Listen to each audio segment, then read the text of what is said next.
सभी का ध्यान बांटा जा रहा है। ये कैसा ज्ञान बांटा जा रहा है? हमें मस्जिद और मंदिर दिखाकर ये हिंदुस्तान बांटा जा रहा है। लोकतंत्र जो बचता है प्यारे बच्चों को बचता है पावर शेयरिंग से। एक अलग पालिका है जो कि संविधान निर्माण का कार्य करेगी, जिसको आप विधायिका कहते हैं। एक अलग पालिका है जो केवल न्याय करती है, न्यायमूर्ति कहलाती है। एक दूसरे के कामों में दखल अंदाजी नहीं करती है।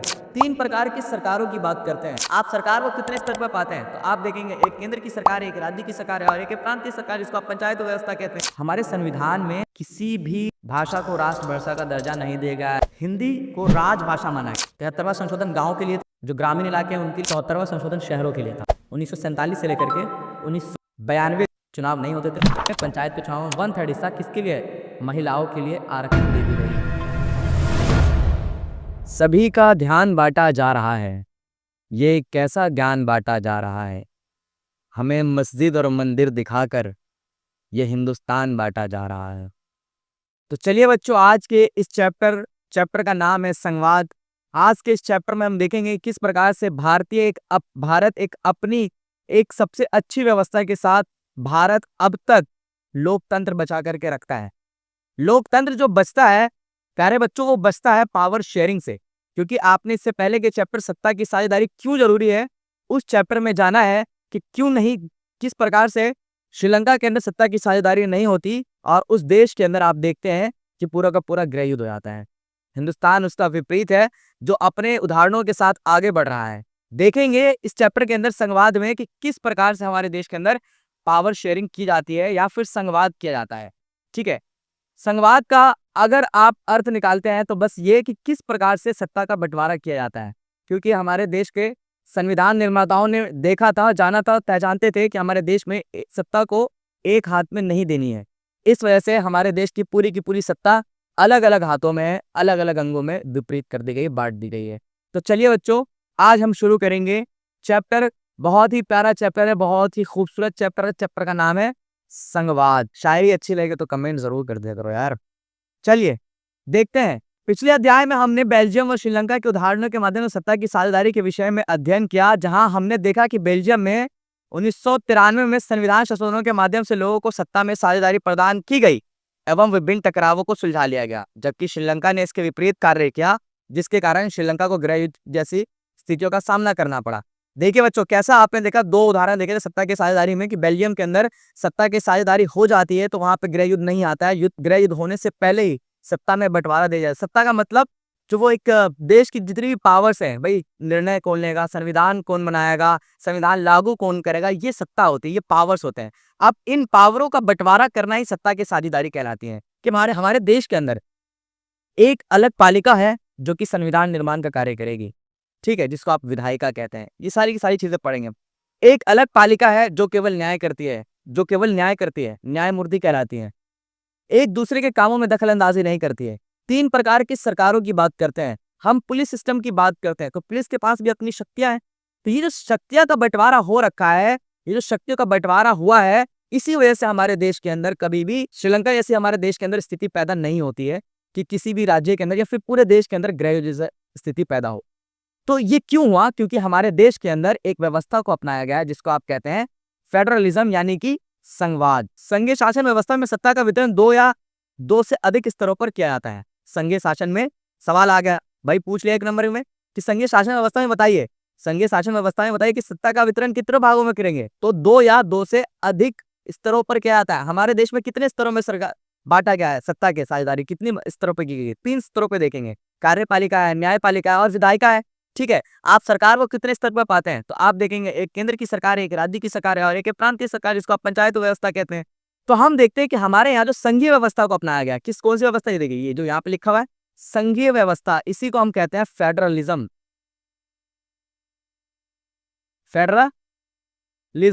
तो देखिए, बस संघीय व्यवस्था में जो सत्ता है वो अलग अलग अंगों में 3 भागों में बांटी गई है, दो से अधिक भागों में बांटी गई है। संघीय शासन व्यवस्था में सर्वोच्च सत्ता केंद्र सरकार। हमारे देश का जो सर्वोच्च है वो कौन है? केंद्र सरकार सबसे ऊपर है, वह उसकी छोटी इकाइयों में मध्य बांट दी जाती है।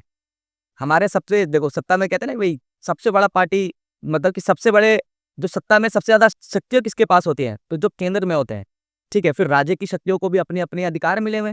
ठीक है, आमतौर पर, लेकिन केंद्र इसमें सबसे बड़े होते हैं। आमतौर पर इसमें एक सरकार पूरे देश के लिए होती है, जिसमें जिसमें जिम्मे राष्ट्रीय महत्व के विषय होते हैं। फिर राज्य या प्रांतों के स्तर की सरकारें होती है जो शासन के दिनों दिन कामकाज को देखती है। सत्ता के इन दोनों स्तरों की सरकारें अपने अपने स्तर पर स्वतंत्र होकर अपना कार्य करती है। तो देखिए, सबसे पहला आप लोगों ने क्या देखा कि सबसे ऊपर जो होगा, सबसे ऊपर कौन सी सरकार होगी? केंद्रीय सरकार, है ना। सेंटर में कौन रहेगी? देखिए, अगर इसको हम पिरामिड के स्ट्रक्चर में देखें तो देखिए आप, सबसे ऊपर आपका होगा सेंट्रल गवर्नमेंट, मैं सीजी लिख रहा हूं, सेंट्रल गवर्नमेंट। उसके बाद स्टेट गवर्नमेंट, एसजी लिख रहा हूं, स्टेट गवर्नमेंट। आप उसके बाद क्या है? पंचायत व्यवस्था, पी लिख रहा हूं। तो ये देखिए, सबसे ऊपर कौन सा हमारी व्यवस्था, हमारे यहाँ सत्ता में सबसे ऊपर किसको रखा गया है? केंद्र सरकार को दी गई है। तो क्या राज्य सरकार को सत्ता नहीं है? क्या राज्य की गवर्नमेंट, स्टेट गवर्नमेंट को सत्ता नहीं है? जी है। सबको एक अलग अलग विषय दिए गए हैं, समझ रहे हो ना।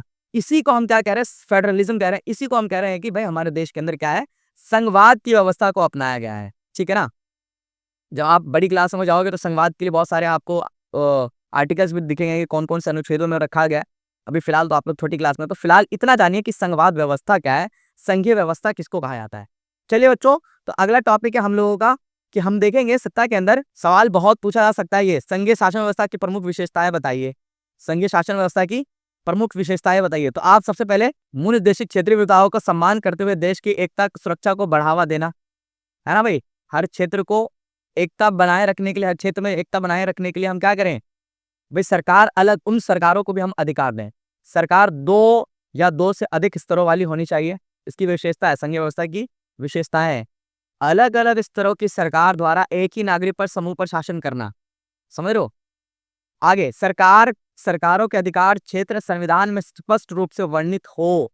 संघीय व्यवस्था में ये नहीं कि भाई आप कह दिए कि भाई सरकार बनाइए, हम आपको अधिकार देंगे, नहीं। आप जब संघीय व्यवस्था बनता है तो गवर्नमेंट को सारा काम पहले से किस रूप में? संविधान के रूप में लिख करके दिया जाता है कि आप अगर स्टेट गवर्नमेंट में सरकार में आएंगे या आप चीफ मिनिस्टर बनेंगे, जैसे कि किसी राज्य को अगर पकड़ लें आप, ठीक है, हम अपने नीतीश कुमार जी को बिहार से पकड़ लेते हैं, ठीक है, तो उनको पकड़ लीजिए तो भाई उनको काम बता दिया गया पहले से कि आप जब सरकार में आइएगा तो राज्यों के ये काम होंगे, समझ ना। तो ये संविधान के अंदर स्पष्ट रूप से ये वर्णित कर देना कि भाई आप जब सरकार में आएंगे तो आपको ये कार्य करने पड़ेंगे। वित्तीय स्वायत्तता के लिए राजस्व के लिए अलग अलग स्रोत निर्धारित हो, मतलब टैक्स सिस्टम ये नहीं कि राज्य की सरकार को टैक्स मांगने के लिए हमेशा क्या है, उस पर निर्भर रहना पड़े सेंट्रल गवर्नमेंट पे। उसके पास भी कुछ टैक्स सिस्टम क्या होनी चाहिए। आप देखते हैं कि सेंट्रल गवर्नमेंट के पास अलग टैक्सेस जाते हैं और उसी तरीके से हमारे स्टेट गवर्नमेंट के पास अलग टैक्सेस जाते हैं। इसी वजह से, क्योंकि हमारे देश के अंदर कौन सी व्यवस्था है? संघीय व्यवस्था है, और संघीय व्यवस्था में अलग अलग कार्यों को बांटा गया है, टैक्स सिस्टम तक को बांटा गया है कि आपको ना तो केंद्र सरकार पर पूरा निर्भर रहना पड़ेगा, और ऐसा भी नहीं है कि आप बिल्कुल ही केंद्र सरकार को भूल जाए, आप जैसा चाहे आप राज्य में वैसा करें। आप ऐसा भी नहीं कर सकते। क्यों? क्योंकि केंद्र सरकार का एक पिट्ठू जो होता है, आप ये कहिए एक जो सबसे बड़ा जो व्यक्ति होता है केंद्र सरकार का, जो राज्यों में कायम करता है, वो राज्यपाल के रूप में, जिसको आप लेफ्टिनेंट गवर्नर कहते हैं, एलजी कहते हैं, तो वो आपके कार्यों को देख रेख कर रहा है। तो मतलब कि एक बैलेंसिंग किया गया है, सारी की सारी शक्तियों के बीच में बैलेंसिंग किया गया है। ऐसा भी नहीं कि केंद्र सरकार जो चाहे वो करे, और ऐसा भी नहीं कि राज्य सरकार जो चाहे वो करे। सबको अपने अपने कार्य दिए गए, अपने अपने वित्तीय स्रोत के आधार दिए गए। किन आधारों पर आपको वित्तीय स्रोत मिलेगा, यानी कि टैक्स सिस्टम आपको कैसे, आप टैक्स कैसे कैसे कलेक्ट करेंगे, ये सारी की सारी बातें संविधान में लिख दी गई है। अदालतों को संविधान और सरकारों के अधिकारों की व्याख्या करने का अधिकार, संविधान के मौलिक प्रावधानों में बदलाव का अधिकार दोनों स्तरों की सरकारों के सहमति से ही संभव हो। ऐसा नहीं कि एक सरकार चाहे और क्या करे, संविधान के अंदर जैसा चाहे वैसा बदलाव कर दे, तो ऐसा भी नहीं होना चाहिए और ऐसा भी नहीं होगा, ठीक है। आशा करता हूं, उम्मीद करता हूं कि ये टॉपिक आप लोगों ने बहुत अच्छे समझ लिया होगा। ये 4-5 टॉपिक्स, आप ये जो 4-5 पॉइंट है, आप इसको अच्छी तरीके से याद कर ले, लिख ले, मैं तो कहूंगा। और ये टॉपिक आपको पेपर में अगर आए तो इसी तरीके से लिखना है और समझा करके लिखना है सारा का सारा। चलिए बच्चों, अगला टॉपिक हम लोग देखेंगे, सरकारों में क्या क्या डिफरेंसेस है। 2 प्रकार की सरकारें आपको नजर आ रही होंगी, डिफरेंस भी पूछ लेते कई बार। संघात्मक सरकार और एकात्मक सरकार में क्या अंतर है? तो एक संघात्मक और एकात्मक सरकार में कौन कौन से अंतर हैं वो हम देखते हैं। संघात्मक सरकार, हमारे यहाँ कौन सी सरकार है? संघात्मक है। संघीय व्यवस्था हम कह रहे हैं ना, फेडरल सिस्टम है हमारे यहाँ, तो 2 या 2 से अधिक स्तर पर सरकार हो रही। वहीं पर एकात्मक सरकार में शासन का एक ही स्तर होता है, बाकी इकाइयां उसके अधीन होकर कार्य करती है। मतलब पूरा का पूरा जो हेड होगा वो एक ही स्तर का होगा। सेंट्रल गवर्नमेंट और स्टेट गवर्नमेंट सब एक ही व्यक्ति के अधीन कार्य करेगा। दूसरा, केंद्रीय सरकार राज्य सरकार को कुछ विशेष प्रकार के आदेश नहीं दे सकती, मतलब कि सेंट्रल गवर्नमेंट भी चाहे तो राज्य की सरकार को अपना जो भी सब कुछ मनमाने तरीके से नहीं अपना सकती है संघात्मक सरकार में। क्यों? क्योंकि केंद्र सरकार को अलग शक्तियां मिली हुई है, राज्य सरकार की अलग शक्तियां, तो दोनों की शक्तियां अलग अलग है, तो दोनों के अधिकार भी अलग अलग है और दोनों के क्षेत्र भी अलग अलग है, वो अलग क्षेत्र में कार्य करेंगे। ये नहीं कि केंद्र सरकार सेंट्रल गवर्नमेंट राज्य की सरकार पर दबाव बनाए इस चीज के लिए कि आप अपने राज्यों में इन चीजों को लागू करें। तो चलिए बच्चों देखिए, अगला जो टॉपिक है हम लोगों का, अगला जो टॉपिक तो यही है, केंद्रीय सरकार राज्य सरकार को विशेष आदेश दे सकती है और ऐसे एकात्मक सरकार की व्यवस्था में क्या होगा कि केंद्र सरकार जैसा व्यवस्था चाहे वैसा लागू करवा दे। सरो दूसरा, ऐसा नेक्स्ट, राज्य सरकारों के पास अपनी शक्तियां होती है और वह इसके लिए प्रति उत्तरदायी होते हैं। राज्य सरकारें केंद्र सरकार के प्रति जवाबदेही होती है। उदाहरण के स्वरूप भारत के अंदर, कनाडा और जर्मनी के अंदर कौन सी व्यवस्था है? संघ व्यवस्था है, संघीय व्यवस्था है। उसी तरीके से चाइना और फ्रांस के अंदर, चाइना के अंदर देखो एक ही पार्टी सिस्टम है और वही पार्टी जैसा चाहे वैसा कर सकता है। तो चाइना का उदाहरण देख रहे हैं तो आप क्या देख रहे हैं? एकात्मक शासन व्यवस्था को देख रहे हैं। तो चलिए अब बच्चों हम देखते हैं संघवाद के कौन कौन से प्रकार होते हैं। संघवाद के प्रकार में आप दो तरीके के संघवाद के प्रकार को पढ़ेंगे, मतलब संघवाद में किस तरीके से कार्य किए जाते हैं। साथ आकर संघ बनाना यानी कमिंग टुगेदर फेडरेशन। इसमें कहा गया है दो या अधिक स्वतंत्र इकाइयों को साथ लेकर एक बड़ी इकाई का गठन, मतलब कि कार्यपालिका न्यायपालिका में जो शक्तियों का बंटवारा होता है, इसकी बात हो रही है यहाँ पे। सभी स्वतंत्र राज्यों की सत्ता एक समान होती है, जैसे ऑस्ट्रेलिया, संयुक्त राज्य अमेरिका के अंदर इस तरीके की संघवाद को अपनाया गया है। ठीक है, साथ आकर संघ बनाने का संघवाद। दूसरा, साथ रहकर संघ बनाना। साथ रहकर मतलब केंद्र सरकार और राज्य सरकारें जब आपस में शक्तियों का बंटवारा करते हैं तो होल्डिंग टुगेदर फेडरेशन कहा जाता है इसको। एक बड़े देश द्वारा अपनी आंतरिक विविधता को ध्यान में रखते हुए राज्यों का गठन, लेकिन इसमें जो ज्यादा शक्तिशाली जो होगा वो केंद्र सरकार ही होगा। केंद्र अधिक शक्तिशाली होता है, जैसे कि भारत और बेल्जियम के अंदर होता है। चलिए बच्चों देखते हैं आगे कुछ पहलुओं को। एक बहुत ही दुखद और रक्त रंजित विभाजन के बाद भारत आजाद हुआ है। आजादी के कुछ समय बाद ही अनेक स्वतंत्र रजवाड़ों का भारत में विलय हुआ। अच्छा, ये रजवाड़े क्या है? आप इसको ना थोड़ा सा 11th 12th में जाते हैं तो आप अच्छे तरीके से पढ़ते हैं। रजवाड़े ये समझ लीजिए कि हिंदुस्तान के अंदर कुछ राजा देसी रियासतें हुआ करती थी अंग्रेजों के टाइम पर। अंग्रेजों ने क्या किया था? हिंदुस्तान को रजवाड़ों को दे रखा था कि हम सेंटर में हम रहेंगे, रजवाड़ों से टैक्स लिया करते थे। तो सर बहुत सारे जो अपनी शक्तियों रजवाड़ों को दे रखी थी, मतलब कि अंग्रेजों ने। तो जब भारत का जब बंटवारा हुआ तो रजवाड़े को भी कहा गया कि आप जिस देश में चाहे आप जा सकते हैं। तो उस टाइम पर क्या हुआ कि रजवाड़ों को एक साथ लाना और उनको शक्तियां देना भी एक बहुत बड़ी कठिन समस्या हुआ करती थी।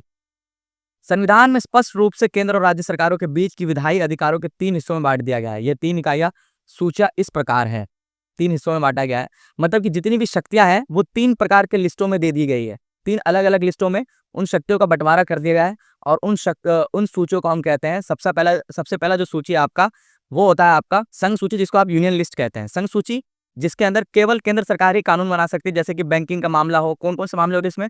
राष्ट्रीय मुद्रा, राष्ट्रीय स्तर के महत्व के विषय, मुद्रा, संचार, पूरे देश के लिए इन मामलों में एक तरह की नीतियां जरूरत होती है। इसी कारण इन विषयों की संघ सरकार की सूची में डाला गया है। संघ की सूची में वर्णित विषयों के बारे में कानून बनाने का अधिकार सिर्फ केंद्र सरकार को है। तो मतलब कि जितने भी लिस्ट हैं, 3 प्रकार की लिस्ट हैं। आप देखें, पहला लिस्ट है आपका संघ सूची, जिसको आप यूनियन लिस्ट कहते हैं।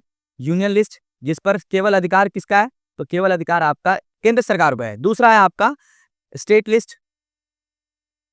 स्टेट लिस्ट में केवल राज्य सरकार ही कानून बनाएगी। ठीक है, तो ये जो यूनियन लिस्ट है आपका, जब संघवाद का किया गया तो यूनियन लिस्ट के अंदर वो विषय डाले गए जिस पर केवल संघ सरकार ही राज्य अपना कानून बना सकता है। राज्य सरकार इसके ऊपर दावा नहीं कर सकता है, या फिर केंद्र सरकार के विषयों पर राज्य सरकार दावा नहीं कर सकती है। जैसे कि किसी देश के साथ युद्ध लड़ना, किसी भी देश के साथ आप यूं समझ लीजिए कि कोई सामरिक समझौता करना, मतलब कि हथियार खरीदना, तो ये कोई स्टेट नहीं करेगा। ये केवल कौन करेगा? ये काम किनका? ये कार्य किसको दिया गया? बैंकिंग चलाना, ये कार्य किसको दिया गया?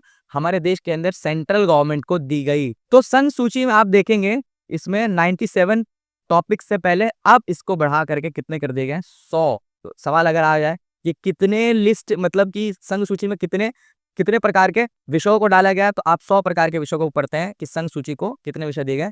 दूसरा आपका राज्य की सूची। राज्य की सूची में देखेंगे कि केवल राज्यों को ही कानून बनाने का अधिकार है। जैसे कि राज्यों की अपनी पुलिस व्यवस्था होगी, व्यापार करेंगे और उस व्यापार से टैक्स लेंगे और उसी का टैक्स राज्यों में प्रयोग करेंगे। वाणिज्य कृषि और सिंचाई जैसे प्रांतीय और स्थानीय महत्व के विषय है।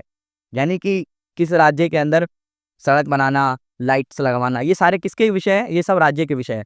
राज्य सूची में वर्णित विषयों के बारे में सिर्फ राज्य सरकार ही कानून बना सकती है। पहले इसमें 86 विषय थे, अब इसको कम करके कितना कर दिया गया? 61 कर दिया गया और ये इसमें यूनियन लिस्ट में जोड़ दिया गया है। अच्छा, एक ऐसा लिस्ट है, एक तो भाई संघ सूची है जो यूनियन लिस्ट जिसको कहते हैं, एक आपका है राज्य सूची जिसको आप क्या कहते हैं? स्टेट लिस्ट कहते हैं। एक है ऐसा सूची जिस पर दोनों ही सरकार को अधिकार होता है कि वो दोनों में से कोई भी इसके ऊपर अपना कानून बना सकता है। उस लिस्ट को कंकरेंट लिस्ट इंग्लिश में या फिर हिंदी में समवर्ती सूची कहते हैं। समवर्ती सूची में शिक्षा, वन, मजदूर संघ, विवाह, गोद लेना और उत्तराधिकार जैसे विषय है, जो मतलब कि पूछा जा सकता है। एक नंबर को कई बार पूछा गया है कि विवाह जैसा जो कानून है वो कौन से लिस्ट में आता है, तो कंकरेंट लिस्ट में आता है, यानी कि समवर्ती सूची में आता है। के साथ राज्य सरकारों को साझी दिलचस्पी में आते हैं। इन विषयों पर कानून बनाने का अधिकार राज्य सरकार और केंद्र सरकार दोनों को ही है, लेकिन जब दोनों के कानूनों में टकराव हो तो केंद्र सरकार द्वारा बनाया कानून ही मान्य होता है। मतलब कि अगर सरकार, उसमें केंद्र सरकार भी चाहे कि हम इसके ऊपर कानून बनाएं और राज्य सरकार भी चाहे कि हम इसके ऊपर कानून बनाएं, तो उस पर ज्यादा अधिकार किसका होगा भाई? उस टाइम पे, उस स्थिति में केंद्र सरकार को ज्यादा अधिकार दिया गया है कि आप जो है यहाँ पर कानून बना सकते हैं केंद्र सरकार को, वहां पर राज्य सरकार को पीछे हटना होता है। ठीक है, पहले इसमें 47 विषय थे, अब इसमें 52 विषय कर दिए गए। नहीं, इसके जो बचे हुए जो लिस्ट है, मतलब इसमें जो कम किए गए वो इसमें जोड़ दिए गए। ठीक है, अगला आता है। आशा करता हूँ कि सारी चीजें आप लोगों को समझ आ रही होगी। यहाँ एक सवाल उठता है कि जो विषय इनमें से किसी सूची में नहीं आते उनका क्या होता है? फिर कंप्यूटर सॉफ्टवेयर जैसे विषय किसी अधिकार क्षेत्र में रहे क्योंकि वे संविधान बनने के बाद आए। हमारे संविधान के अनुसार बाकी बचे अवशिष्ट विषय केंद्र सरकार के अधिकार में चले जाते हैं। तो बाकी इसके अलावा जितने भी अधिकार हैं वो केंद्र सरकार के हाथ में रहते हैं। यानी कि हमारे देश के अंदर जो संघवाद अपनाया गया है उसमें राज्यों की सरकार को कम अधिकार दिया गया है, वहीं केंद्र की सरकार को ज्यादा अधिकार दिया गया है। ठीक है, अगला।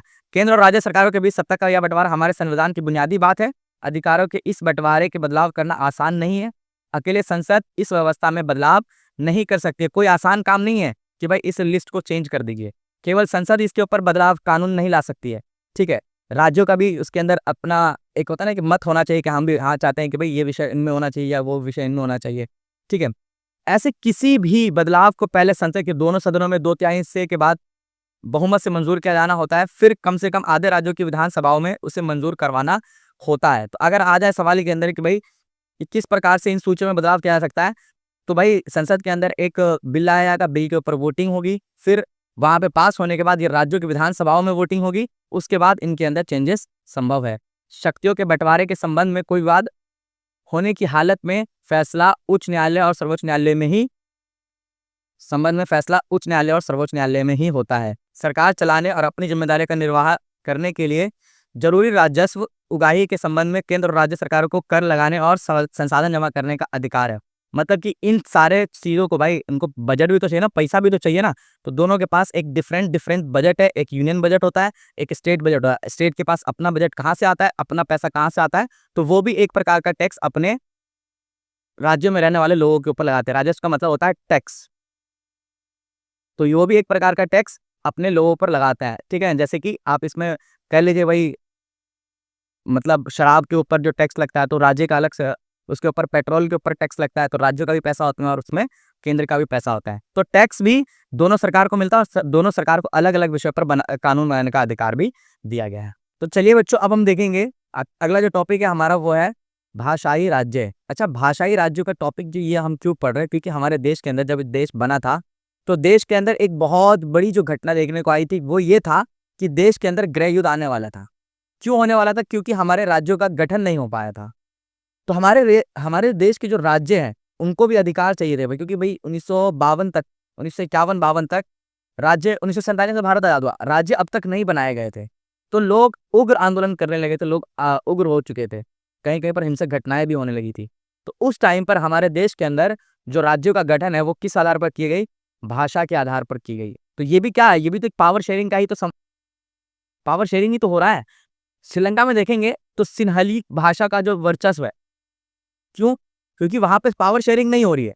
यहां पर देखेंगे हमारे देश के अंदर राज्यों की अपनी कोई भाषा नहीं है, देश की अपनी कोई भाषा नहीं है। तो हमारे देश का जो जितने भी राज्यों का गठन हुआ है वो सबके सब किस आधार पर किए गए हैं? वो सबके सब अपनी भाषा के आधार पर राज्यों का गठन किया गया है। तो देखेंगे भाषा के आधार पर प्रांतों का गठन हमारे देश की सबसे पहली और कठिन परीक्षा थी। कठिन परीक्षा क्यों थी? क्योंकि हमारे देश के अंदर क्या हुआ था, साउथ के साइड में एक व्यक्ति थे, 12th क्लास के बुक में आप ये पढ़ते हैं टॉपिक, पोट्टी श्रीरामुलु नाम था उनका। उन्होंने क्या किया था कि राज्यों के गठन के लिए 50 दिन का अनशन कर दिया, और 50 मतलब आमरण अनशन कर दिया, और 50वें और 49वें दिन उनकी ना मृत्यु हो जाती है। अब उनके जो चाहने वाले लोग हैं, उन लोगों ने क्या कर दिया, देश के अंदर थोड़ा-सा उग्र हो गए, ठीक है? माहौल तनाव की स्थिति में आ गया। तो ये हमारे देश के अंदर अब तक राज्य का गठन नहीं हुआ। अभी कौन से राज्य किस सीमा में होंगे ये नहीं पता था लोगों को। लोग डिमांड करने लगे कि राज्यों का गठन होना चाहिए, किस आधार पर होना चाहिए? तो भाषा के आधार पर होना चाहिए।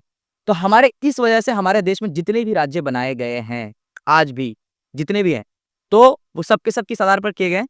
भाषा के आधार पर किए गए हैं। जैसे तमिल बोलने वाले लोगों को तमिलनाडु दिया गया, ठीक है ना? उसी तरीके से बिहारी बोलने वाले लोगों को बिहार दिया गया, ठीक है? यूपी के अंदर बहुत सारी भाषाएँ हैं, ठीक है ना? तो मतलब आप ये देखेंगे कि हमारे राज्य के अंदर, अच्छा सवाल ये उठता है कि हमारे देश की जो सरकार थी, वो भाषा के आधार पर राज्य का गठन क्यों नहीं करना चाहती थी? क्यों? क्योंकि उस टाइम पर हमारा देश नया-नया आज़ाद हुआ था, तो देखने को ये मिला था कि अगर अभी भाषा के आधार पर राज्यों का गठन करेंगे, तो क्या हो सकता है कि वो अलगाववाद की नीति आ जाए उनके अंदर कि भाई अपनी भाषा को लेकर के वो लोग अलग होने की बात करने लगे, डिमांड करने लगे। इस वजह से हमारे देश के अंदर भाषाई राज्य के आधार पर लोगों में बँटवारा ना हो, लोग टूट ना पड़े, इस वजह से हमारे देश के अंदर भाषा के आधार पर राज्य बनाने से लोग, जो उस टाइम की सरकार थी, वो डर रही थी। लेकिन बाद में इसका जो हल निकाला गया, वो बताया गया कि हमारे देश का जो जितने भी राज्य बनेंगे, वो किसके आधार पर बनेंगे? भाषाई आधार पर बनेंगे। एक आयोग का गठन किया, राज्यों का पुनर्गठन आयोग का गठन किया गया, और इस कमीशन ने ये पाया, पूरे देश में घूम करके देखा, लोगों से पूछा कि किस आधार पर राज्य चाहिए, तो उन्होंने बताया कि राज्यों का जो गठन है वो किस आधार पर किया जाना चाहिए, तो लैंग्वेज के आधार पर, यानी कि भाषा के आधार पर। और ये भी एक प्रकार का संघवादी है कि लोगों को उनके आधार पर क्या दिया गया, शक्तियाँ दी गई है, उनको उनके राज्य दिए गए हैं। चलिए दोस्तों, अब हम देखेंगे नए राज्यों को बनाने के लिए कई पुराने राज्यों को सीमाओं को बदला गया। जब भाषा के आधार पर राज्यों का निर्माण की मांग उठी, तो राष्ट्रीय नेताओं को डर था कि इससे देश टूट जाएगा। अभी जो हमने बात की ना, कि भाई उनको लगता था कि इससे देश टूट जाएगा, लोग अलगाववाद की नीति में आ जाएंगे, वो अपने भाषा को लेकर के इतने सहज हो जाएंगे कि अपने भाषा को एक अलग ही सरकार की डिमांड कर दे, या फिर अलग देश बनाने की मांग कर ले, डिमांड कर ले।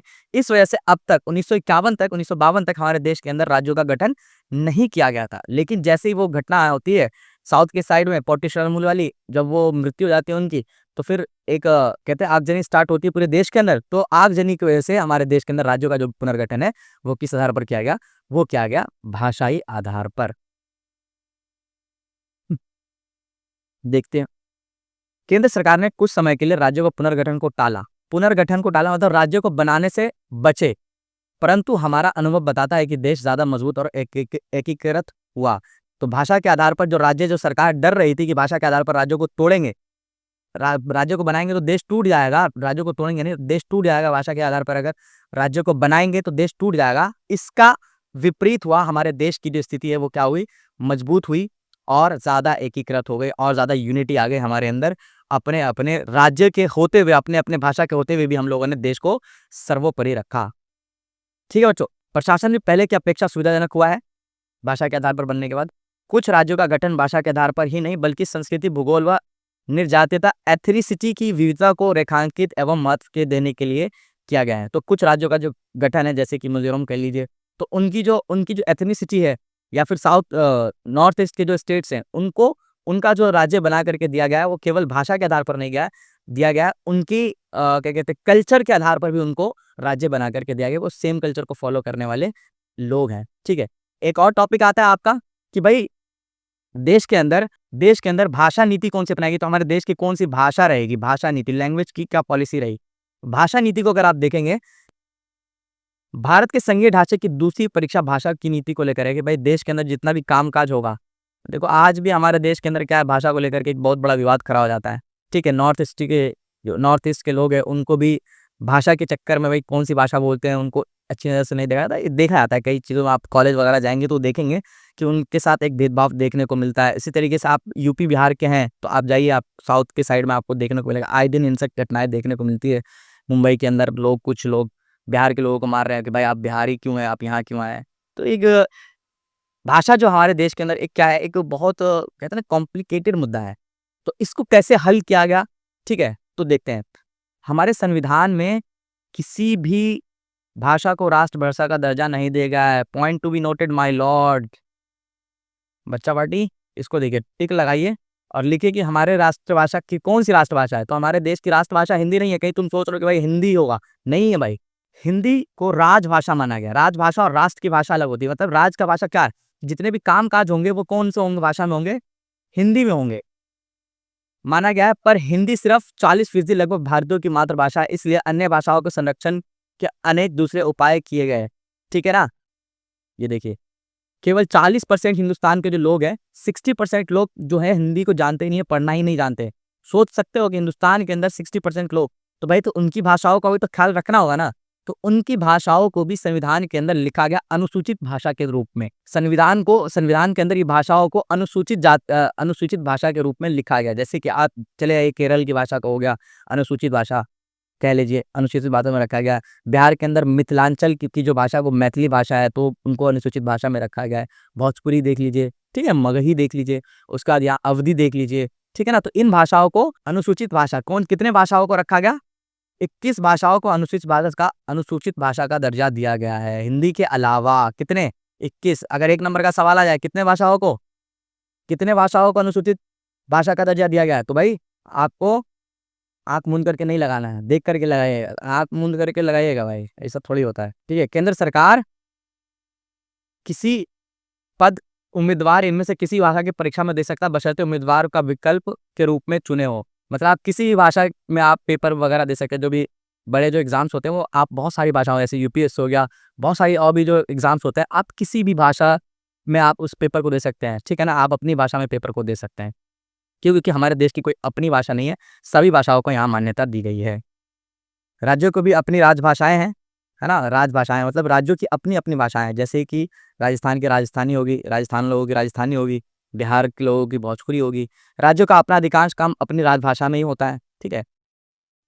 संविधान के अनुसार सरकारी कामकाज की भाषा के तौर पर अंग्रेजी का प्रयोग 1965 में बंद हो जाना चाहिए था, पर अनेक गैर हिंदी भाषा प्रदेशों ने मांग की कि अंग्रेजी भाषा का प्रयोग जारी रखा जाए। देखो पहले तो ना भाई संविधान के अंदर कहा कि भाई काम कौन से भाषा में होना चाहिए, तो कहा कि भाई हिंदी तो सब नहीं आते तो इंग्लिश में करते हैं। तो 1965 तक कहा गया कि 1965 तक हम इंग्लिश में काम करेंगे। लेकिन आज भी लोग, मतलब उस टाइम तक लोग और आज भी लोग क्या है, इंग्लिश में ही जो बहुत सारे जो कार्य होते हैं, हमारे जो न्यायपालिका के कार्य हो जाए या फिर विधायिका के जो कार्य हो जाए, ठीक है, तो ये सारी की सारी जो कार्य होते हैं वो कौन सी भाषा में करते हैं, आज भी जो है इंग्लिश भाषा को ही दिया गया, क्योंकि वो गैर हिंदी भाषी प्रदेश है। तो अंग्रेजी का ही प्रयोग जारी रखा।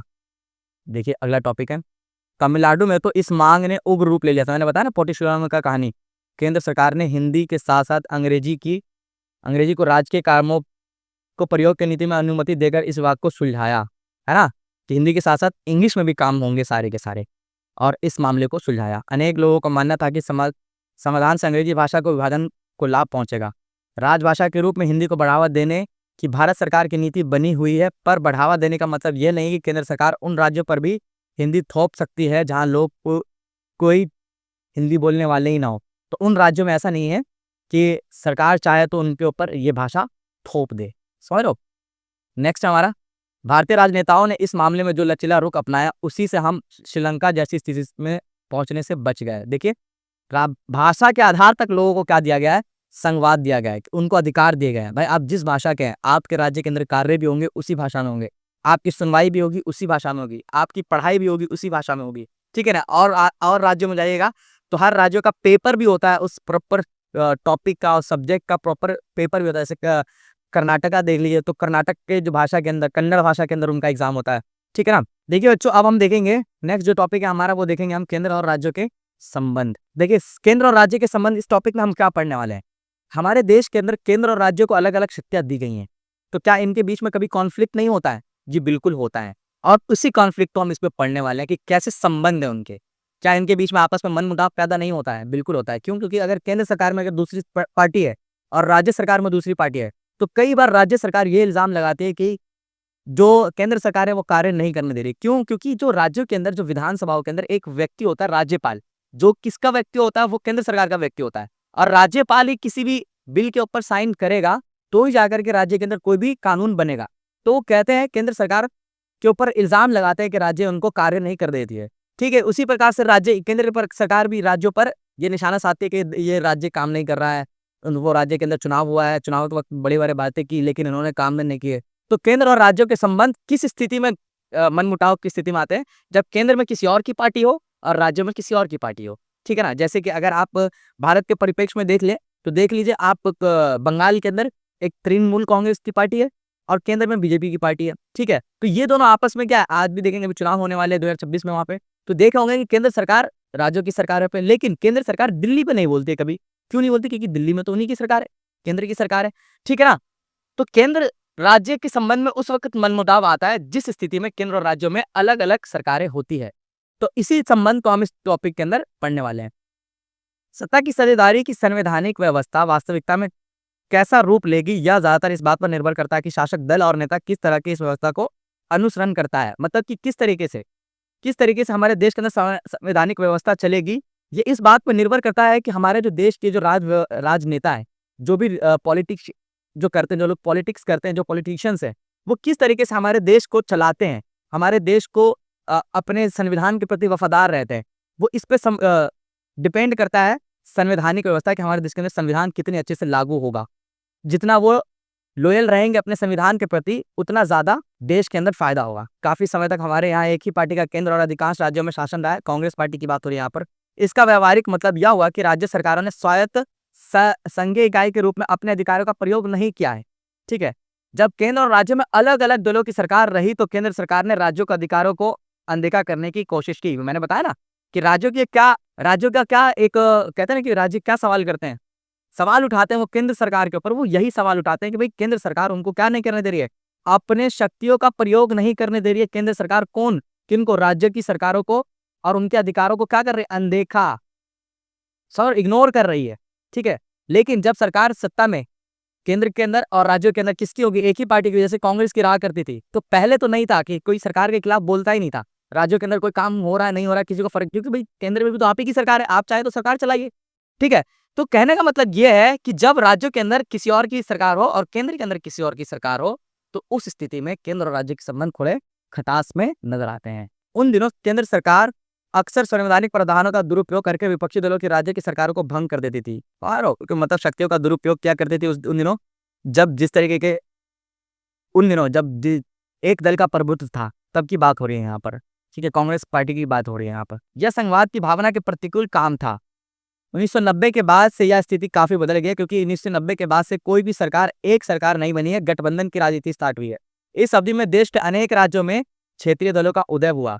यही दौर केंद्र में गठबंधन सरकार की शुरुआत का भी था। ठीक है ना, 1990 को ना बदलाव का टाइम कहा जाता है। 1990 के बाद हमारे देश के अंदर कोलिशन की गवर्नमेंट बनने लगी, यानी कि गठबंधन की सरकार। किसी भी एक पार्टी को पूर्ण बहुमत नहीं मिला था 2014 तक। 2014 में और 2019 में एक पार्टी को पूर्ण बहुमत मिली। ठीक है, फिर से अब 2024 के अंदर जो चुनाव हुआ है उसके अंदर भी एनडीए की एक गठबंधन की राजनीति स्टार्ट हुई है। तो हमारे 1990 से पहले अगर आप देखेंगे तो एक पूरी की पूरी पार्टी को पूरी का पूरा देश, राज्यों के अंदर भी और केंद्र के अंदर भी, लगभग राज्यों में, हिंदुस्तान के अंदर पूरे में नहीं, किसका उसी का दबदबा, उन्हीं का दबदबा हुआ करता था।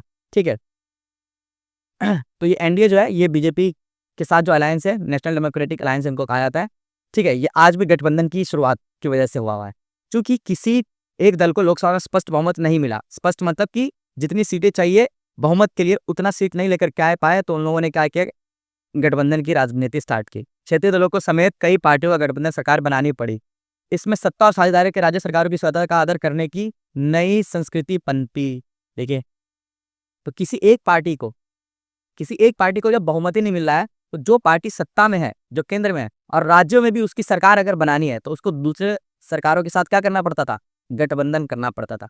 इससे क्या हुआ कि राज्य और केंद्र के बीच में जो मनमुटाव था वो कम होने लगा, कम होने की दृष्टि में आता है। ठीक है ना, इस प्रवृत्ति को सुप्रीम कोर्ट ने बड़े फैसले से ही बदल दिया, से भी बल मिला। इस फैसले के कारण राज्य सरकार को मनमाने ढंग से भंग करना केंद्र सरकार के लिए मुश्किल हो गया, है ना। अब जो है सुप्रीम कोर्ट ने भी इसके ऊपर एक कानून बनाया और इसमें कहा गया कि मनमाने ढंग से केंद्र सरकार कभी भी राज्य सरकार को भंग नहीं कर सकती है।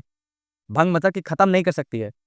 इस प्रकार आज संघीय व्यवस्था के तहत सत्ता की साझेदारी संविधान लागू होने के तत्काल बाद वाले दौर की तुलना में ज्यादा प्रभावी है, क्योंकि आप अगर देखिएगा 1952 से लेकर के पहले आम चुनाव से लेकर के उस टाइम पर राज्य की सरकार और केंद्र की सरकार में इतना डिबेट ही नहीं होता था। आज क्यों हो रहा है डिबेट, इतना ज्यादा डिबेट क्यों हो रहा है भाई, इतना ज्यादा वाद विवाद क्यों हो रहा है?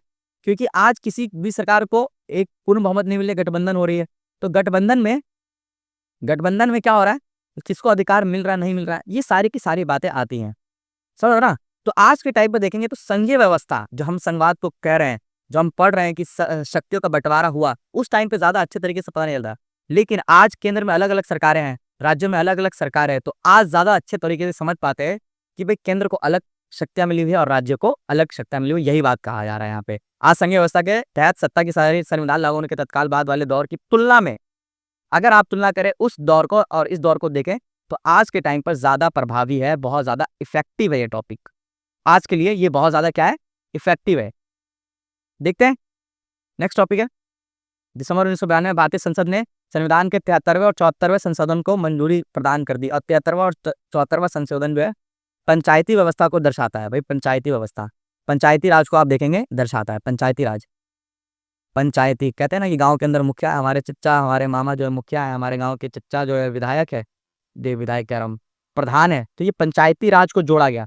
पहले क्या कहा गया था कि संविधान के अंदर दो ही प्रकार की सरकार हुआ करती थी, लेकिन संविधान में एक बात कही गई थी कि राज्य सरकार जब चाहे वो क्या कर सकता है, राज्यों के अंदर एक और भी सरकार का गठन कर सकता है।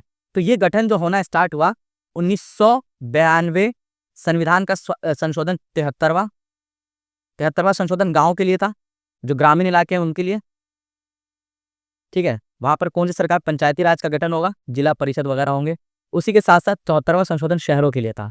शहरों में भी एक अलग प्रकार की सरकार बनेगी, जिसको आप देखो निगम पार्षद वगैरह जो होता है, एमसीडी वगैरह का चुनाव होता है। ये 74वां संशोधन में लिखा गया। 1947 से लेकर के 1992 तक ये चुनाव नहीं होते थे। 1992 के बाद से हमारे देश के अंदर आप देखेंगे तो एक और प्रकार का चुनाव होता है, जिसको आप पंचायत का चुनाव कहते हैं, ठीक है। 1992 के बाद से आप देखिए एक नई व्यवस्था स्टार्ट हुई। इस व्यवस्था को हम पढ़ लेते हैं, देख लेते हैं एक नजर में। 1992 के पंचायती राज व्यवस्था के प्रमुख प्रावधान क्या है? अब स्थानीय स्वशासी निकायों के चुनाव नियमित रूप से कराना संवैधानिक बाध्यता है। मतलब कि पहले क्या था कि राज्य सरकार चाहती तो पंचायत के चुनाव कराए या ना कराए, लेकिन 1992 के बाद से इस बात के ऊपर बल दे दिया गया कि अब जो है जितने भी सरकारें होंगी, सरकार जो होंगी राज्यों के अंदर, अब स्थानीय स्वशासी मतलब राज्यों की सरकार को चुनाव करवाना ही पड़ेगा। दूसरा, निर्वाचित स्वशासी निकायों के सदस्य तथा पदाधिकारियों के पदों को अनुसूचित जाति और जनजाति और पिछड़ा जातियों के लिए सीटें आरक्षित है। मतलब कि यहाँ पर रिजर्वेशन की बात की गई है कि पंचायत के चुनावों में आरक्षण भी दिया जाता है। कम से कम 1/3 महिलाओं के लिए आरक्षित है, 1/3 पद, 1/3 जो हिस्सा है, 1/3 जो हिस्सा है आम चुनावों में, पंचायत के चुनावों में 1/3 हिस्सा किसके लिए, महिलाओं के लिए आरक्षण दे दी गई है। ये भी क्या है, आप देख रहे हैं संघवाद को 3 भागों में बांटा गया। अब देखो, पहले राज्य केंद्र सरकार था, उसके बाद राज्य सरकार, ठीक है, उसके बाद आप देख पा रहे हैं तो एक नई जो है पंचायत व्यवस्था का शुरुआत हो रहा है। पंचायत व्यवस्था, ठीक है। हर राज्य में पंचायत और नगर पालिका चुनाव कराने के लिए राज्य चुनाव आयोग नामक स्वतंत्र संस्था का गठन किया गया। राज्यों का अलग चुनाव आयोग होता है। भाई चुनाव आयोग कौन होता है? जो चुनाव कराते हैं। तो राज्यों के चुनाव जो कराते हैं उनको राज्य का चुनाव आयोग कहा जाता है। और वो चुनाव कौन कौन से कराते हैं? पंचायत के चुनाव, गाँव के चुनाव, नगर पालिका के चुनाव, मतलब उस क्षेत्र के चुनाव कराते हैं, खाली क्षेत्रीय चुनाव कराते हैं। राज्यों का विधानसभा का चुनाव कौन कराएगा? जो केंद्र की जो आपकी जो चुनाव आयोग है वो कराएगा। लेकिन राज्यों के अंदर जो चुनाव होंगे, जैसे नगर पालिका, पंचायत का चुनाव, वो कौन करवाएगा? तो राज्यों का चुनाव आयोग कराएगा। राज्यों का इलेक्शन हो जाए। राज्य सरकारों को अपने राजस्व और अधिकारों का कुछ हिस्सा इन स्थानीय स्वशासी निकायों को देना पड़ता है।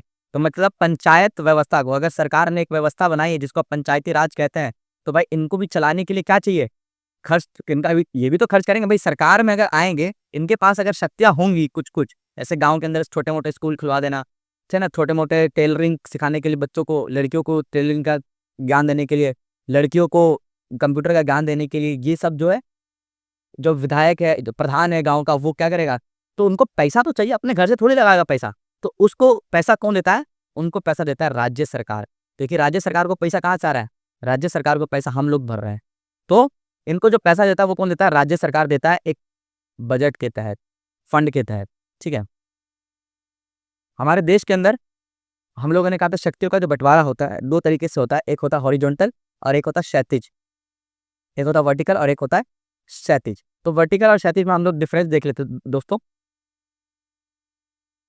क्षैतिज वितरण, विधायिका कानून का निर्माण करेगी, लोकसभा, राज्यसभा और राष्ट्रपति होंगे।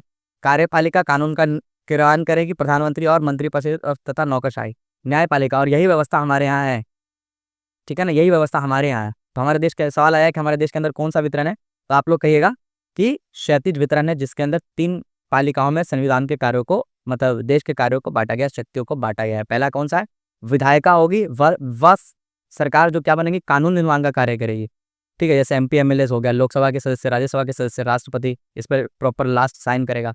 उसके पास कार्यपालिका इसको लागू कराएगी, जैसे प्रधानमंत्री, और मंत्रिपरिषद इसको लागू करवाएगी। नौकरशाही मतलब पुलिस वगैरह को दिया जाएगा, ऑर्डर दिया जाएगा, वो लागू करवाएंगे। और इन सबों पर जो आके जो फैसला लेंगे, अंतिम फैसला जो लेगा, वो कौन लेगा, कानून की व्याख्या करने वाले न्यायपालिका, यानी कि सर्वोच्च न्यायालय या फिर मुख्य न्यायालय या फिर जिला का सत्र न्यायालय, समझो ना। तो इस प्रकार से हमारे देश के अंदर क्षैतिज वितरण में हमारे देश का जो शक्तियों है उनको बांटा गया। दूसरा ऊर्ध्वाधर वितरण होता है, ठीक है, इसमें केंद्रीय सरकार देश के लिए होगा, राज्य प्रांत के लिए राज्यों के लिए सरकार, और स्थानीय स्वशासन होगा ग्राम पंचायत, ब्लॉक समिति या जिला परिषद, ठीक है। ग्राम पंचायत को थोड़ा सा अगर देख ले, पंचायती राज व्यवस्था में, तो ग्राम पंचायत को अगर आप पढ़ते हैं तो गाँव के स्तर पर मौजूद स्थानीय शासन व्यवस्था को पंचायती राज के नाम से जाना जाता है। और कौन से अमेंडमेंट के तहत लाया गया, तो अमेंडमेंट आपका 73वां और 74 और 73, ठीक है ना, ये अमेंडमेंट करके संविधान के अंदर इस व्यवस्था को लागू किया गया है। बहुत इजी टॉपिक्स हैं, ठीक है, इसमें ज़्यादा फंसने की ज़रूरत नहीं है। ग्राम पंचायत प्रत्येक गांव में, कुछ राज्यों में ग्राम समूह को एक ग्राम पंचायत होती है, लोगों का समूह होता है जो कि लोगों के द्वारा ही चुना जाता है। या एक तरह की परिषद, इसमें सदस्य और एक अध्यक्ष होता है। सदस्य वार्डों से चुने जाते हैं और इन्हें सामान्यतः पंच कहा जाता है। तो भाई ये सब टॉपिक्स आप है ना, मतलब ये जो वर्ड्स बोल रहा हूँ इसको ऐसे याद कीजिए। किस सदस्य, वार्ड सदस्यों को क्या कहा जाता है, पंच के सदस्य होते हैं। अध्यक्ष को प्रधान या सरपंच कहा जाता है, ठीक है ना, गांव का जो अध्यक्ष होगा उसको प्रधान कहा जाएगा, अध्यक्ष कहा जाएगा। इनका चुनाव गांव अथवा वार्ड में रहने वाले सभी वयस्क लोगों के मतदान के जरिए होता है। गांव के छोटे बच्चे नहीं, 17-18 साल के नहीं, 18 साल के जिनके पास वोटर लिस्ट है वही इनको चुनेगा केवल। या पूरे पंचायत में फैसला लेने वाली संस्थाएं, पूरे पंचायत का फैसला कौन लेगी, यही लोग लेंगे। पंचायतों का काम ग्राम सभी का देख रेख में चलता है। गांव के सभी मतदाता इसके सदस्य होते हैं। इसे ग्राम पंचायत का बजट पास करने और उसके कामकाज की समीक्षा के लिए साल में कम से कम 2 से 3 बार बैठक करनी होती है। मतलब 2-3 बार ये बैठक करते हैं कि मतलब राज्यों के अंदर जो सरकारें हैं, सरकार कह रहा हूँ, जो गांव कैसे चलेगा, इस तरीके से किस तरीके से कानून लागू किया जाए, किस तरीके से कार्यों को किया जाए, इसके लिए 3 बार कम से कम बैठक बुलानी होती है। किसको, ग्राम पंचायत को। ग्राम पंचायत का मुखिया अध्यक्ष कहलाता है, ठीक है, वो चुना कैसे जाता है, गाँव के वार्ड सदस्य द्वारा चुना जाता है, ठीक है। एक नेक्स्ट है आपका पंचायत समिति। किसको कहते हैं भाई, पंचायत समिति। पंचायत समिति कई ग्राम पंचायतों को मिलाकर के पंचायत समिति का गठन होता है। बहुत सारे गाँवों को मिलाकर के एक पंचायत समिति बनता है। जिला परिषद की जरूरत है कि बहुत सारे पंचायत समितियों को मिला करके क्या बनाते हैं आप, जिला परिषद। किसी भी जिले की सभी पंचायत समितियों को मिला करके जिला परिषद का गठन होता है। तो सबसे पहले क्या है, गाँवों को मिला करके पंचायत समिति बनेगा, पंचायतों को मिला करके जिला परिषद होता है। जिला परिषद के अधिकांश सदस्यों का चुनाव होता है। जिला परिषद में उस जिले के लोकसभा और विधानसभा के लिए चुने गए सांसद और विधायक तथा जिला स्तर की संस्थाओं के कुछ अधिकारी भी सदस्य के रूप में होते हैं। जिला परिषद का प्रमुख इस परिषद का राजनीतिक प्रधान होता है। नगर निगम, आशा करता हूँ कि आप लोग ये पूरे के पूरे टॉपिक समझ पा रहे होंगे। लास्ट टॉपिक है हम लोगों का नगर निगम का, जो कि किसके लिए है, नगर निगम जो कि है संविधान का 74वां संशोधन के बारे में बताया जा रहा है। 74वां संशोधन के बाद शहरों के अंदर एक तीसरी व्यवस्था जो लाई गई सरकार की, जिसको आप राज्यों की सरकार के अलावा जो गांव शहरों के अंदर होते हैं उसको हम क्या कहेंगे, नगर निगम कहते हैं। जिसको आप, दिल्ली के अंदर बहुत सारे MCD है, ठीक है, NDMC है, ये सारे क्या है, नगर निगम के, है ना, पार्ट्स हैं, ठीक है। तो नगर निगम शहरों के अंदर होता है। देखिए, इस प्रकार की स्थानीय संस्था वाले शहरों में भी काम करती है। छोटी, सबसे छोटी जो सरकार होती है किसी भी देश के अंदर, उसको आप क्या करें, पंचायत गवर्नमेंट। अब पंचायत गांव के अंदर है तो आप 73वां संशोधन लागू करके किया है। और शहर के अंदर है तो आप उसको क्या कह रहे हैं, नगर निगम। गांव के अंदर उसको ग्राम पंचायत कह रहे हैं आप, ठीक है ना। और शहरों में आप उसको क्या कह रहे हैं, नगर निगम का नाम दे रहे हैं। छोटे शहरों में नगर पालिका होती है, बड़े शहरों में नगर निगम का गठन होता है। तो छोटे शहरों में इसको क्या कहा जाता है, सवाल आ सकता है भाई, छोटे शहरों में आप नगर निगम को क्या कहते हैं, नगर पालिका कहते हैं। इजी चीजें, आसान आसान बात है। छोटे शहरों में नगर पालिका होते हैं, बड़े शहरों में नगर निगम होता है। नगर पालिका और नगर निगम दोनों का कामकाज निर्वाचित प्रतिनिधि करते हैं, मतलब लोग चुनते हैं। ऐसे नहीं है कि कोई अपने आप ही बन गया और नगर पालिका और पंचायत समिति या फिर जिला परिषद या फिर गांव का प्रधान, सबका चुनाव होता है। और चुनाव कौन कराता है, राज्यों का चुनाव आयोग, राज्यों का चुनाव आयोग इनका चुनाव कराता है। देखिए बच्चों, आशा करते हैं कि आपको ये पूरी की पूरी जो वीडियो है बहुत अच्छी तरीके से समझ आई होगी। देखिए ये सारी बातें हम लोगों ने यहाँ से यहाँ तक डिस्कशन कर लिया है, देखा है राज्य कैसे बने, ठीक है, संघ सूची क्या है, राज्य सूची क्या है, समवर्ती सूची क्या है, हम लोगों ने ये सारी बातें पढ़ी, संघवाद के प्रकार पढ़े, संघात्मक सरकार और एकात्मक सरकार में अंतर बताया और उनकी विशेषता बताई। हम लोगों ने सबसे पहले यहाँ से फेडरलिज्म से स्टार्ट किया और आखिरी तक पहुंचे, ठीक है। आशा करता हूँ कि आपको ये पूरा का पूरा चैप्टर समझ आया होगा। लेकिन सबसे जो इंपॉर्टेंट चीज में होता है कि भाई क्वेश्चंस कैसे आते हैं, तो क्वेश्चंस की प्रैक्टिस हम यहाँ पे करवा रहे हैं। आप लोगों का अब तक वीडियो में बने रहने के लिए बहुत बहुत शुक्रिया। अच्छा लगा हो तो कमेंट में रेड हार्ट भेज दीजिएगा फरदीन भाई की। एक नंबर वाले एमसीक्यू वाले क्वेश्चंस पहले देख लेते हैं। एमसीक्यू वाले क्वेश्चंस बहुविकल्पी, जिसको आप एमसीक्यू कहते हैं, पिंक कलर का, पिंक कलर का ले ले, पूकी तो नहीं बोलोगे यार, चलो पिंक कलर ले लेते हैं। समवर्ती सूची के किसी विषय पर केंद्र सरकार और राज्य सरकार द्वारा बनाए गए कानूनों के बीच टकराव की स्थिति में कौन कानून बनाएगा। समवर्ती सूची 3 लिस्ट हमने पढ़ी, तो हम लोगों ने कहा कि अभी 2 लिस्टों को पढ़ा, 3 लिस्ट पढ़े थे, यूनियन लिस्ट, स्टेट लिस्ट और कंकरेंट लिस्ट, जिसको आप समवर्ती सूची कहते हैं। कंकरेंट लिखने में स्पेलिंग थोड़ा सा मिस्टेक हो जाएगा, ऐसे वैसे समवर्ती सूची, ठीक है। यूनियन लिस्ट पे किसका अधिकार है, तो यूनियन गवर्नमेंट का, केंद्र सरकार का। स्टेट लिस्ट पे राज्य सरकार की। लेकिन एक ऐसी लिस्ट है जो दोनों के ऊपर है, दोनों उस पर कानून बना सकते हैं। लेकिन अगर इसमें कौन, आप पहले टिक लगाइए, आप देखिए कि आपका आंसर सही होता है या नहीं, क्योंकि आप लोगों ने पूरा चैप्टर देखा है, फिर मैं बताता हूँ इसका। हाँ तो देखिए, अगर राज्य सरकार और केंद्र सरकार दोनों ही इस पर कानून बनाना चाहे तो उसके ऊपर राज्य सरकार का ज्यादा, मतलब केंद्रीय सरकार का, राज्य सरकार का नहीं, केंद्रीय सरकार का ज्यादा अधिकार होता है। केंद्रीय कानून प्रभावी होते हैं, केंद्रीय कानून प्रभावी होते हैं, केंद्रीय कानून प्रभावी होते हैं, उसके ऊपर अधिकार ज्यादा रखते हैं। जब केंद्र और राज्यों की शक्ति को लेकर के स्थानीय सरकार को दे दी जाती है तो इसे क्या कहते हैं। जब केंद्र और राज्य सरकारों से शक्ति लेकर स्थानीय सरकार को दे दी जाती है तो इसको क्या कहते हैं। ठीक है, जब केंद्र और राज्य सरकारों को शक्ति लेकर के, तो आप इसको क्या कहेंगे, वितरण नहीं कहते हैं। पुनर्गठन मतलब दोबारा से थोड़ा गठन किया जा रहा है। केंद्रीकरण मतलब सेंट्रलाइज थोड़ी किया जाता है, बंटवारा हो रहा है, यानी कि शक्तियों का डिसेंट्रलाइजेशन हो रहा है। डिसेंट्रलाइजेशन, विकेंद्रीकरण जिसको बोलते हैं, डिसेंट्रलाइजेशन। सर संघ और राज्य दोनों मिलकर, हाँ, किन विषयों पर कानून बना सकते हैं, दोनों मिलकर के कौन सा। भाई देखो बहुत आसान सी टॉपिक है यार, इस पे तो ठोक दीजिए, कमेंट मारिए, कमेंट हार दीजिए भाई, वीडियो बढ़िया थोड़ा चलवा दो यार, पैसा वैसा दे दें, थोड़ा बहुत सारा काम करना है। समवर्ती सूची पे काम करता है केंद्र और राज्य, अगर एक जो दोनों ही अगर चाहे तो एक लिस्ट पे अगर काम करना चाहे तो वो संघ सूची का अपना है, जिसको आप यूनियन लिस्ट कहते हैं। इस पर राज्य सरकार कानून नहीं बना सकती, राज्य सूची में यूनियन लिस्ट, यूनियन सरकार नहीं आ सकती है ना, केंद्र की सरकार नहीं आएगी। लेकिन दोनों ही अगर एक लिस्ट पे अगर कानून बनाना चाहे तो वो कौन सा है, वो है समवर्ती सूची। लेकिन फिर उसमें क्या है, मैंने बताया कि अगर राज्य केंद्र सरकार चाहे तो राज्य सरकार को वहां पर पीछे हटना पड़ेगा। निम्नलिखित में से कौन सा संघवाद का विशेषता नहीं है।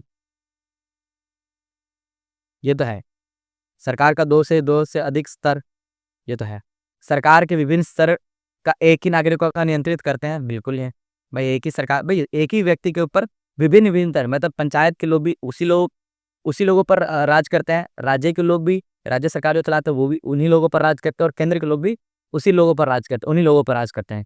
न्यायालय को संविधान की व्याख्या करने की शक्ति बिल्कुल है भाई, संविधान की व्याख्या करने की शक्ति न्यायालय को नहीं हो तो किसको होगा। केंद्र सरकार राज्य सरकार को आदेश दे सकती है भाई क्या काम करना नहीं करना है ना, तो ये तो हो गया रॉन्ग नंबर, बड़का वाला कट लगा दीजिए भाई, रॉन्ग नंबर है, ये पी के है का। चलिए ए राजा जी ए परे तहनी में, चलिए देखिए नेक्स्ट टॉपिक है ग्रामीण स्थानीय स्वशासन को लोकप्रिय रूप से जाना जाता है किस नाम से, गांव के अंदर ग्रामीण स्थानीय स्वशासन को लोकप्रिय किस नाम से जाना जाता है। ग्राम पंचायत, जिला परिषद या पंचायती राज या राज्य सरकार, बताइए जल्दी बताइए, कमेंट में कीजिए। इस टॉपिक को क्वेश्चन बाद के लिए छोड़ते हैं, ठीक है।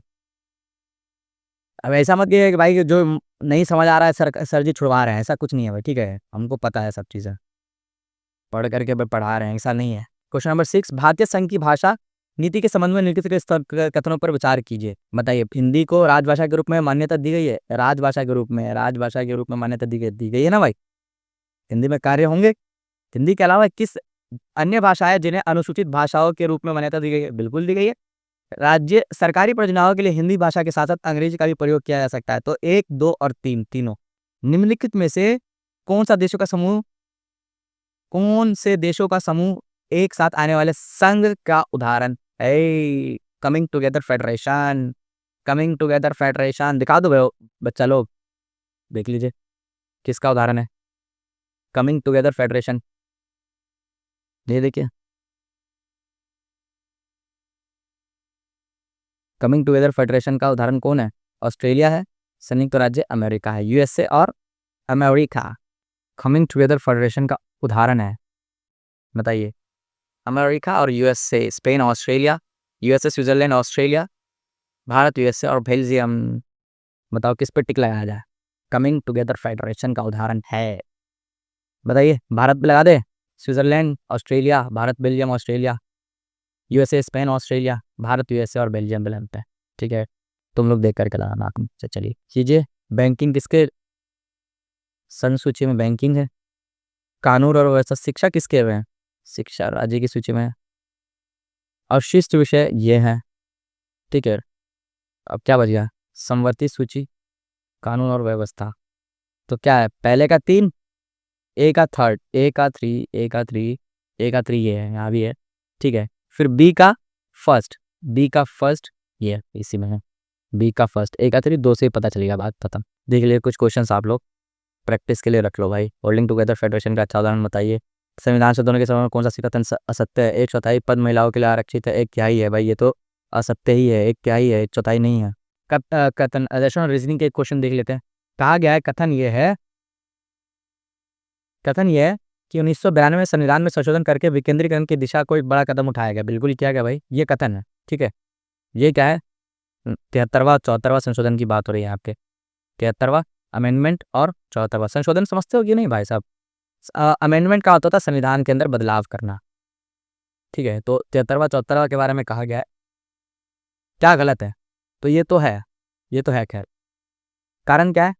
लोकतंत्र के तीसरे स्तर को अधिक शक्तिशाली और प्रभावी बनाने के लिए संविधान में संशोधन किया गया है। बिल्कुल, एजेशन भी सही है और इसका रीजनिंग भी सही है, यानी कि इसका क्वेश्चन कहाँ पे?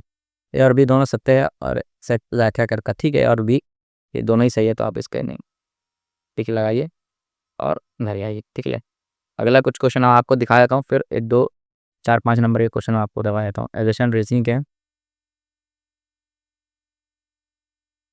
भारत में सूचित भाषा कितनी है? 21 है। कमेंट टुगेदर बढ़ाने का और जाति प्रणाली में इनके ग्राम, ब्लॉक, जिला स्तर, उत्तर कुंजी भी देखिएगा भैया। देख लीजिए आप लोगों ने कितना ही तीर मारा भाई। वो संयुक्त राज्य अमेरिका, स्विट्जरलैंड और ऑस्ट्रेलिया का था। 2 से 3 और 5 अंकों के प्रश्न। शहरी क्षेत्रों में स्थानीय स्वशासन का नाम लिखे भाई। क्या है? नगर पालिका कहते हैं भाई शहर के अंदर। ठीक है, नगर पालिका। स्थानीय स्वशासन की क्या आवश्यकता है भाई? स्थानीय स्वशासन की आवश्यकता विकेंद्रीकरण के है भाई। सत्ता के अंदर अगर और बंटवारा होगा तो सत्ता जो एक व्यक्ति के हाथ में नहीं आएगा, तो इससे लोकतंत्र और ज़्यादा मजबूत होगी। और जो लोग हैं, इसकी स्वशासन की आवश्यकता इसलिए है कि जो लोग हैं अपने गांव के लोगों से ज़्यादा जुड़े होते हैं। इस वजह से अगर ऐसी सरकार बनाई जाए तो लोग ऐसा फील करें कि हम अपनी सरकारों से बहुत ज़्यादा जुड़े हुए हैं। संघवाद से क्या तात्पर्य? सत्ता का बंटवारा का संघवाद कहते हैं। साथ रहकर संघ बनाना क्या है? उदाहरण दीजिए। अवशिष्ट विषय क्या है? जो विषय सम सूची, राज्य सूची और समवर्ती तीनों विषयों में नहीं डाला गया उसको अवशिष्ट विषय कहा गया है। 1992 विकेंद्रीकरण में 73वां 74वां का जो ये है संघ सूची का, जिसपे केंद्रीय सरकार कानून बनाएगी, राज्य सूची राज्य सरकार जो कानून बनाएगी। शहरी क्षेत्रों के स्थानीय स्वशासन निकायों के संगठन को स्पष्ट कीजिए। तो ये सारे क्वेश्चन बहुत आसान है, आप लोग अच्छे से कर लेंगे, आराम से कर लेंगे।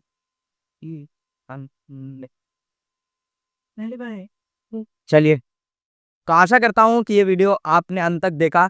चैनल को जाते जाते सब्सक्राइब ज़रूर कीजिएगा। आपको ये जो वीडियो है बहुत ज़्यादा हेल्पफुल होगी आपके बोर्ड के एग्ज़ाम्स के अंदर। 101% गारंटी, अगर आपने पूरा अच्छे से देख लिया तो आपका एग्ज़ाम बहुत अच्छी तरीके से जा सकता है। अगर आपको वीडियो पसंद आ रही हो, यंगस्टर क्लासेस पे मज़ा आ रहा है, तो यंगस्टर क्लासेस को सब्सक्राइब करना ना भूलें और फरदीन भाई को सब्सक्राइब करना ना भूलें। ठीक है, इंस्टाग्राम पर क्या करके फरदीन भाई को, यंगस्टर क्लासेस को आप इंस्टाग्राम पर भी फॉलो कर सकते हैं। ठीक है, फेसबुक पेज बनाए नहीं है, ट्विटर दे नहीं सकते, सरकार भी है, सरकारी कुछ नीतियाँ हैं। आशा करता हूँ कि आपको हमारी भाषा से, हमारे लहजे से कोई भी आहत नहीं पहुंची होगी। अगर पहुंची है तो उसके ज़िम्मेदार आप खुद हैं, क्योंकि आप यहाँ तक वीडियो देखने आए थे। धन्यवाद, शुक्रिया, जय हिंद।